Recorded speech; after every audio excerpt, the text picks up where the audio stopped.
Salam sejahtera dan salam sejahtera sayang bersama saya Janet Bennett. Berita malam ini memberi fokus dengan mesyuarat Majlis Tindakan Pelaksanaan Perjanjian Malaysia 1963 yang dipengerusikan oleh Perdana Menteri Datuk Seri Anwar Ibrahim di Kuching pada Jumaat. Menerusi hasil mesyuarat, Perdana Menteri memberitahu peruntukan khas yang diberikan kepada Sarawak berdasarkan Perkara 112D Perlembagaan Persekutuan kini ditingkatkan kepada RM300 juta setahun berbanding RM16 juta yang diterima sebelum ini. Menurutnya, jumlah tersebut diperuntukkan sebagai langkah awal bagi menyelesaikan tuntutan mengikut Perkara 112D sebelum formula awal itu diperinci serta dicerakinkan semula supaya ia dapat terus digunapakai. Malah kata Perdana Menteri, penelitian formula ini secara lanjut diperlukan untuk memastikan Sarawak dan juga Sabah mendapatkan peruntukan yang wajar pada masa depan. Jadi untuk peringkat awal, Premier menekankan satu peraturan, kaedah, biar kita tetapkan formula atau kaedah yang jelas. Okay? Dan saya setuju, dalam mesyuarat tadi pun setuju, formula yang jelas. Tapi peringkat awal ini, kita beri sekitar daripada 16 juta itu naik sekitar 300 juta ringgit ya, sebagai suatu sumbangan, tetapi ini tertakluk kepada formula tetapkan. Beliau berkata demikian dalam sidang media selepas mesyuarat Majlis Tindakan Pelaksanaan Perjanjian Malaysia 1963 di Kuching pada Jumaat. Datuk Seri Anwar menambah, penetapan formula yang betul akan membolehkan pemberian peruntukan khas itu tidak terikat dengan jumlah yang ditetapkan pada sesuatu masa sahaja, bahkan ia juga mengambil kira kedudukan kewangan negara. Hadir sama dalam sidang media itu ialah Premier Sarawak Datuk Petinggi Tan Sri Dr. Abang Abdul Rahman Zuhari Tun Datuk Abang Openg, Ketua Menteri Sabah Datuk Seri Panglima Haji Ji Muhammad Noor, Timbalan Perdana Menteri Datuk Seri Fadilah Yusof dan Menteri di Jabatan Perdana Menteri Hal Ehwal Sabah Sarawak dan Tugas-Tugas Khas Datuk Armizan Muhammad Ali. Terdahulu dalam mesyuarat tersebut, mereka turut disertai Timbalan-Timbalan Premier Sarawak, Datuk Ahmad Douglas Enggak Embas, Datuk Ahmad Awang Tengah Liasan dan Datuk Seri Profesor Dr. Sim Keu Hien, Menteri-Menteri dari Kerajaan Persekutuan dan Kerajaan Sarawak, Ketua Setiausaha Negara Tan Sri Muhammad Zuki Ali, Setiausaha Kerajaan Sarawak Datuk Ahmad Muhammad Abu Bakar Marzuki dan Div-Div Kehormat yang lain. Dalam sidang media sama, Perdana Menteri menjelaskan kerajaan telah meluluskan peruntukan tambahan sebanyak RM1 bilion bagi menaik taraf kemudahan di sepanjang sepadan Sarawak dan Sabah dengan negara Indonesia. Jelas beliau, ia adalah sebagai meningkatkan penyediaan menghadapi kesan akibat pemindahan ibu negara Indonesia ke Nusantara, Kalimantan Timur. Katanya, pemekasaan di sepadan itu akan merangkumi aspek-aspek custom, immigration, keselamatan dan prasarana asas.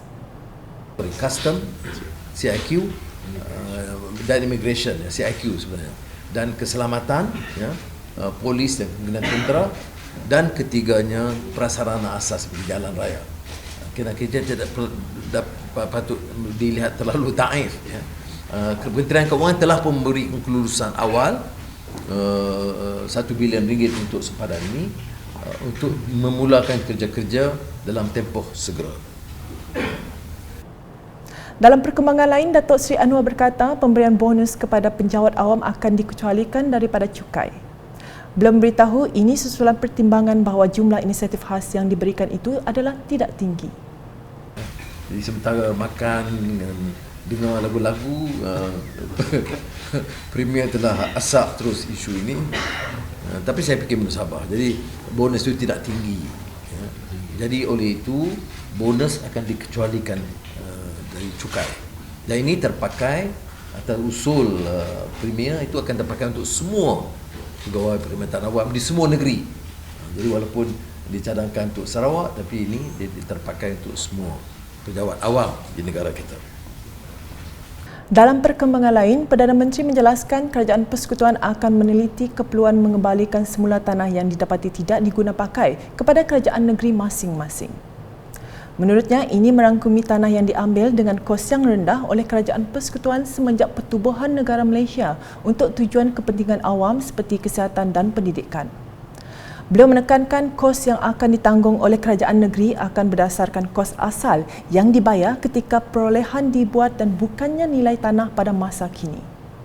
Tetapi untuk Sabah dan Sarawak, dan saya ingat kalau diluluskan, dia terpakai bagi seluruh negara.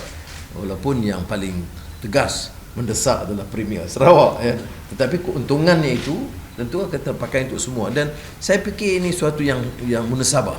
Umpamanya dimohon tahun 80, diluluskan tahun 81. Sekarang 2022 belum ada pelaksanaan, ada perancangan umum. Maka oleh demikian kita bagi tempoh 3 bulan untuk tetap ada kepastian. Kalau benar tidak ada sekolah yang akan dibangunkan dan tidak ada peruntukan, maka tanah tersebut harus diserahkan kembali kepada negeri dengan harga asal. Perdana Menteri menambah jawatankuasa teknikal berkaitan pelaksanaan perkara ini akan dipengerusikan oleh Datuk Seri Fadilah, di mana beliau akan melaporkan sebarang dapatan pada masa depan. Sementara itu, Perdana Menteri mengumumkan Setiausaha Kewangan Negeri Sarawak, Datuk Seri Dr. Wan Lizosman Wan Omar dilantik sebagai Wakil Kerajaan Sarawak dalam keanggotaan Lembaga Pengarah Lembaga Hasil Dalam Negeri LHDN. Jelas beliau, pelantikan Datuk Seri Dr. Wan Lizosman dalam anggota Lembaga Pengarah LHDN adalah berkuat kuasa serta-merta. Ini diminta agak lama, jadi dalam mesyuarat terakhir yang bersama dengan Jawatankuasa persiapan mesyuarat hari ini, saya kata bermasalahnya. Jadi saya tidak fikir ini soal teknikal kecil saja. Kalau ada kekosongan, Sabah telah pun ada wakil, tetapi bukan wakil yang diusulkan oleh kerajaan negeri. Tetapi saya ingat biarlah keadaan ini berlaku dulu sebelum ada perubahan, kan tidak ada kekosongan. Tapi ada kekosongan atas kuasa Menteri Kewangan, maka saya telah melantik Setiausaha Kewangan Sarawak berkuat kuasa hari ini sebagai ahli lembaga hasil dalam negeri. Datuk Seri Anwar menambah, kekosongan untuk jawatan berkenaan diisi dengan kelayakan yang ada pada Datuk Seri Dr. Wan Lizosman berdasarkan 2 syarat yang ditetapkan, iaitu profesionalisme dan berpengalaman. Sehubungan itu, beliau menekankan bahawa tiada sebarang isu mengenai pelantikan hanya diberi kepada penjawat awam. Jelasnya, pelantikan tersebut diyakini akan dapat membantu pihak LHDN. Setakat yang saya kaji, tidak ada permasalahan tersebut. Dia beri hanya guideline sebab dia takut ada konflik of interest. Tapi yang ditekankan ialah 2 syarat, kelayakan dari segi profesional dan dari segi pengalaman, dan dua-dua ini dipenuhi, dan saya berpuas hati melihat kepada cadangan yang dikemukakan oleh Kerajaan Negeri Sarawak. Cadangan itu sesuai dan integritinya itu tidak dipertikai. Itu yang bagi saya dalam LHDN sangat utama. Sementara itu, Timbalan Perdana Menteri Datuk Seri Fadilah Yusof turut menegaskan bahawa pindaan undang-undang bagi pelantikan Setiausaha Kewangan Negeri Sarawak dalam LHDN akan tetap dibentang di Parlimen untuk memenuhi kelulusan bagi pelantikan tersebut. Dalam akta LHDN, wakil kerajaan dan wakil daripada bukan kerajaan. Tapi wakil kerajaan dah dipenuhi. Jadi apa yang dilakukan sekarang ini ialah akan digantikan salah seorang tu dengan wakil daripada Sarawak. Pindaan akan tetap dilakukan di Parlimen untuk memenuhi keseluruhan tadi. Dalam sidang media sama, Premier Sarawak Datuk Patinggi Tan Sri Dr. Abang Abdul Rahman Zuari dan Datuk Abang Peng juga merakamkan ucapan terima kasih kepada Perdana Menteri di atas persetujuan bagi cadangan pelantikan tersebut. Dalam pada itu, Perdana Menteri memaklumkan pindaan perlembagaan bagi penggunaan istilah wilayah untuk Sabah dan Sarawak belum lagi dimuktamadkan. Katanya, perwataan bagi istilah tersebut perlu dirujuk kepada Majlis Raja-Raja Melayu sebelum dikemuka kepada jemaah menteri dan kabinet, memandangkan perkara ini melibatkan masalah perlembagaan, perbatasan dan parlimen. Menurutnya, dari segi pelaksanaan Perjanjian Malaysia 1963 MA63 yang termeterai, status Sabah dan Sarawak sebagai wilayah adalah jelas sebagai satu entiti yang berasingan. Dia perlembagaan dalam perjanjian yang dimeterai itu disebut negeri wilayah sebenarnya Tanah Melayu dan negeri Borneo States. Dari segi pelaksanaan itu jelas dia 3 entiti, sama ada disebut negeri atau wilayah. Dia tidak merubah sikap kerajaan dan pendirian kita bahawa entitinya adalah Sabah, Sarawak dan Semenanjung Tanah Melayu, bukan negeri-negeri.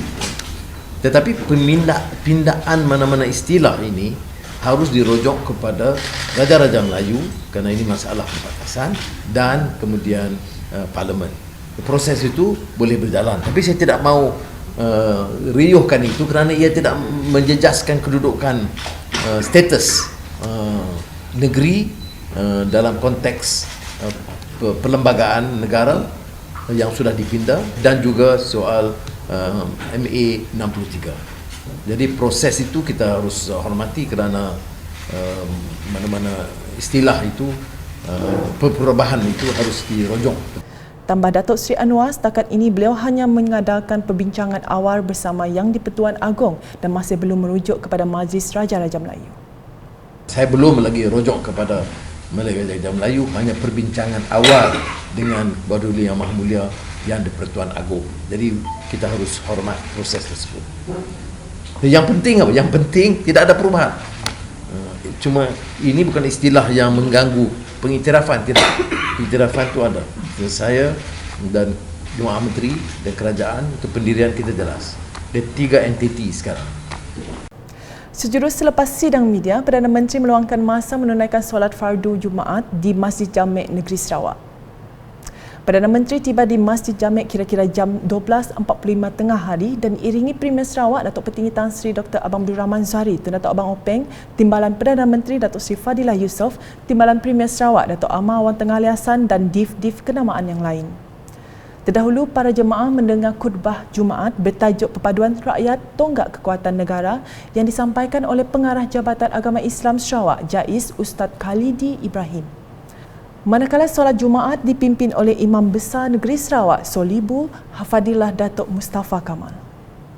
Selepas menunaikan solat, Datuk Seri Anwar sempat meluangkan masa beramah mesra bersama para jemaah yang tidak mahu melepaskan peluang bergambar kenangan bersama Perdana Menteri.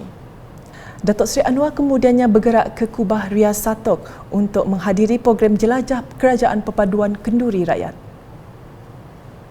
Meskipun jadual lawatan kerja rasmi yang padat, Perdana Menteri sempat meluangkan masa menghadiri program jelajah Kerajaan Perpaduan Kenduri Rakyat di Kubah Ria di Kuching. Beliau dan Premier Sarawak Datuk Petinggi Tan Sri Dr. Abang Abdul Rahman Zahari, Tun Datuk Abang Openg tiba di pekarangan Kubah Ria pada jam 2.07 petang. Sejurus tiba, Perdana Menteri dan Premier Sarawak berkesempatan menyaksikan persembahan bermukun dan bergendang.